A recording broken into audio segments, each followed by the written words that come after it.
Inter pass అయిన students కి practical learning and industrial exposure తో 100% ప్లేస్మెంట్ ఇస్తుంది ఐ క్రియేట్ డిగ్రీ కాలేజ్.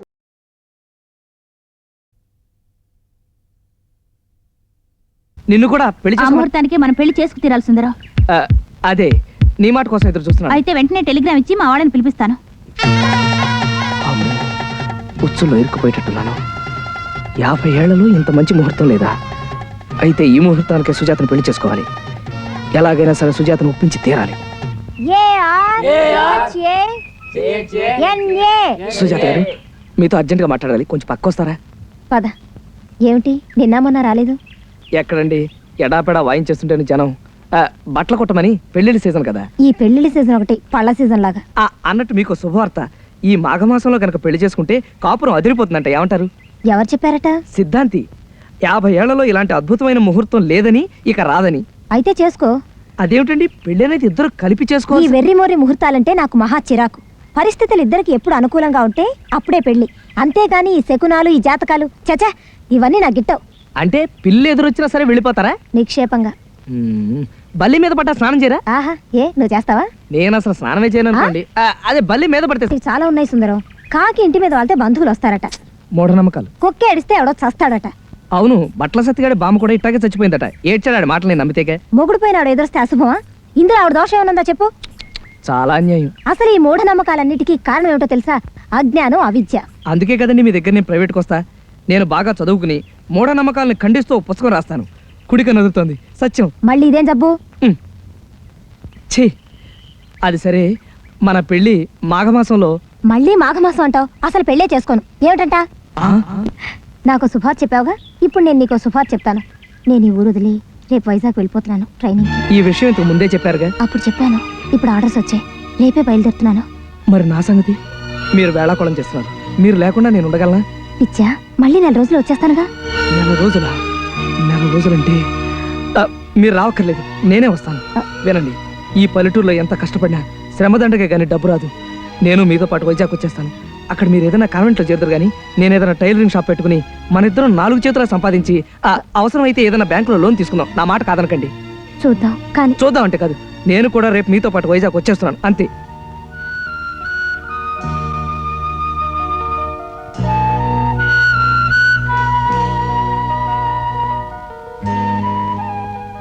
సరే.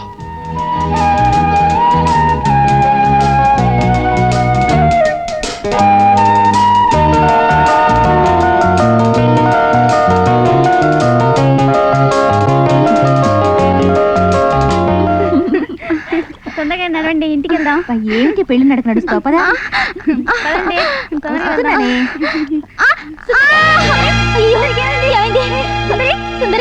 ఇప్పటిదాకా బానే ఉంది.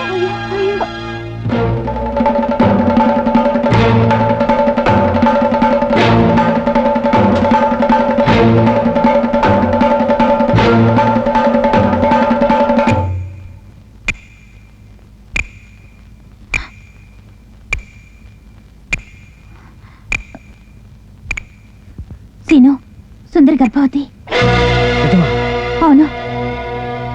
సుందరమే. ఒరే సుందరం, నీకు మూడిందిరా. నీకు సుందరానికి ఏమిటి సంబంధం? ఏంటా, సుందరం నేను ప్రేమించాడా? అవును. అట్టాగే నీలవేడి నాగమణిని కూడా ప్రేమించాడు. ప్రస్తుతం సుజాత టీచర్ మీద ఉంది వాడి కన్ను. అబద్ధం, నేను నమ్మను. నమ్మద్దు. రేపు చేతులు కాళ్ళు విరిచేశాక అప్పుడు నమ్మదు. కానీ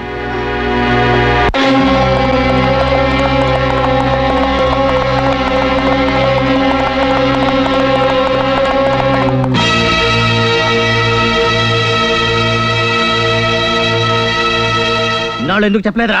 అది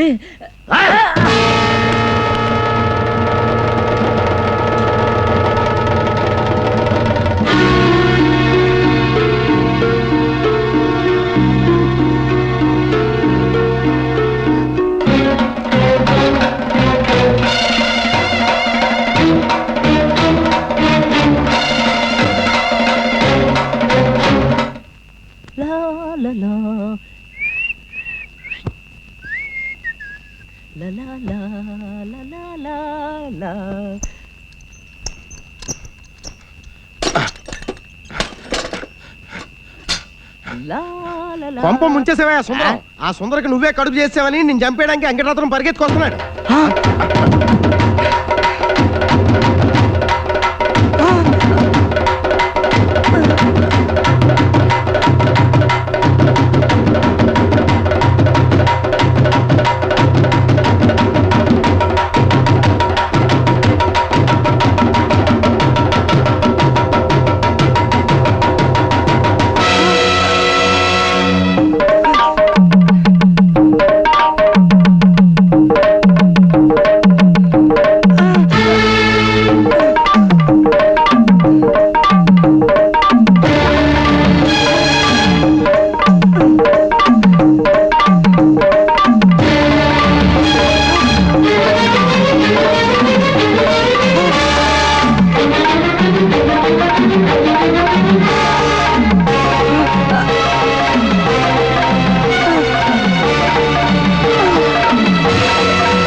ఈ ఊళ్ళో ఏ ఆడదాని మీదైనా పరాయి మగాడు చెయ్యేస్తే చెయ్యి, కన్నేస్తే కన్ను ఊడబీకే నేను ఇన్ని పాపాలు చేసే నిన్నంత తేలిగ్గా వదిలిపెట్టనురా. నీ కాలు కాలు కీలు కీలు విరిచి అప్పుడు తీస్తాన్రా నీ చేతులు.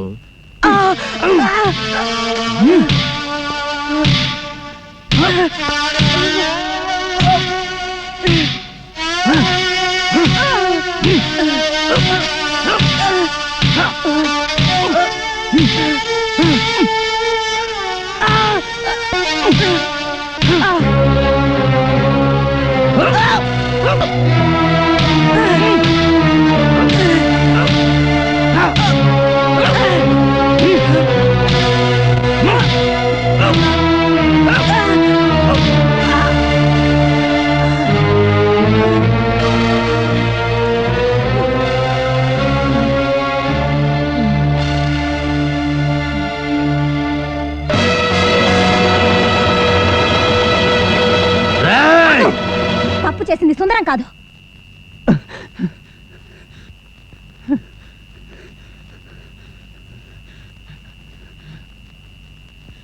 నిజమేనండి, ఈ తప్పు మా గురువుది కాదు, నాదే. పుట్టుమచ్చున్న పిల్లల్ని పెళ్లి చేసుకుంటే మహారాజు యోగం పడుతుందన్న మాటను నేను నమ్మాను. కానీ మా గురువులా నేను బయటపడలేదు. గుట్టుగా వెతికేవాడిని. అప్పుడప్పుడు మా కొట్టుకొస్తున్న సుందర అమాయకత్వం నన్ను రెచ్చగొట్టింది. నేను తప్పు చేశానండి. ఏమండి, నన్ను మన్నించండి.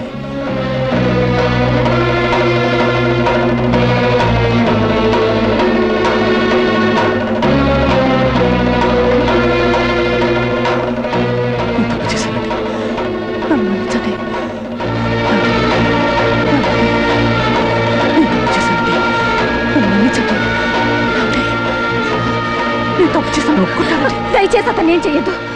ఎప్పుడో మీ చెల్లెల్ని ఎవరో మోసం చేశారని ఈ ఊళ్ళో ఎవరేం చేసినా దండిస్తూనే వస్తున్నావు. ఇలా ప్రవర్తించడం వల్ల జరిగే అరాచకాలన్నీ ఆగిపోతున్నాయా చెప్పు. ఇప్పుడు అతని కాళ్ళు చేతులు నరికేస్తే ఆ సుందర గత ఏమిటి? నీ మూర్ఖత్వంతో అమాయకురాలు బతుకు బండలు చేయకు. రేపా వెర్రి తల్లి పుట్టిన బిడ్డని ఒళ్ళో పెట్టుకొని అమాయకమైన చూపులతో నిన్ను ప్రశ్నిస్తే సమాధానం చెప్పగలవా? చెప్పు. పశ్చాత్తాపడ్డ మనిషిని క్షమించడం మానవత్వం అవుతుంది. పన్నుకి పన్ను, కన్నుకు కన్ను అనేది ఆటవిక న్యాయం, రాక్షసత్వం. ఒక సింహాన్ని లొంగ తీసుకోగలం, కానీ బెదిరించి ఒక్క పువ్వుని వికసింపచేయి చూద్దాం. దౌర్జన్యం అన్ని వేళలా గెలవదు. ప్రపంచంలో ఏ వ్యక్తినైనా లొంగ తీసుకోగల శక్తి ఒక్క ప్రేమకే ఉంది. ప్రేమ, దానికున్న గౌరవాన్ని కూడా పోగొట్టాడు సుందరం.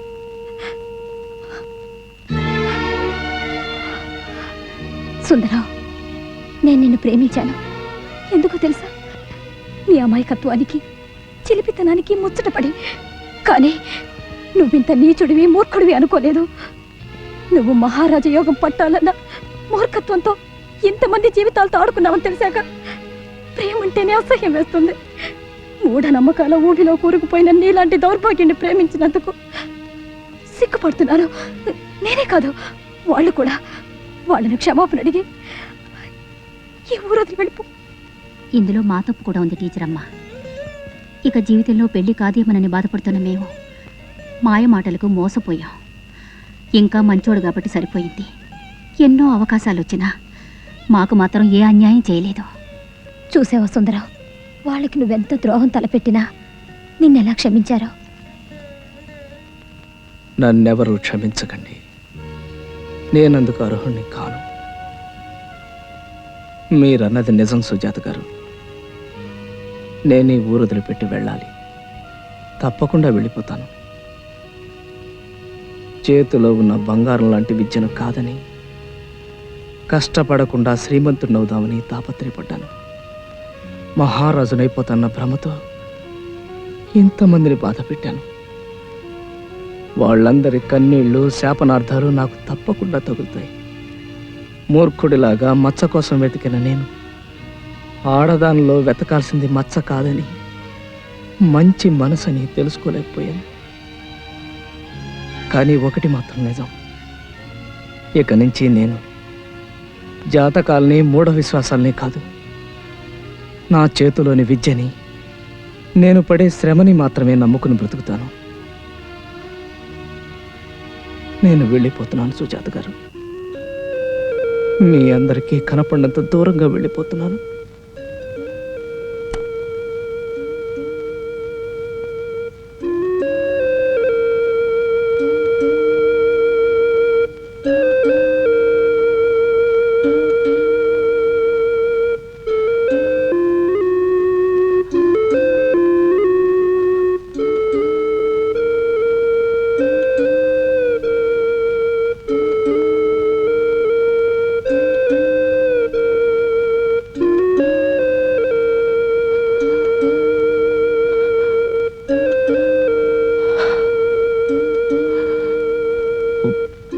వెళ్తాను.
ఇదేంటండి పాలకాసు రావాలి కదా ఇలా బెత్తముచ్చుకుని క్లాస్ తీసుకోవాలి.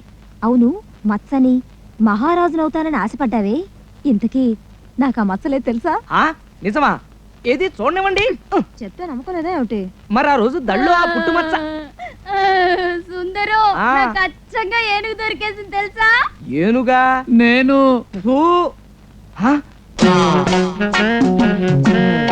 జమ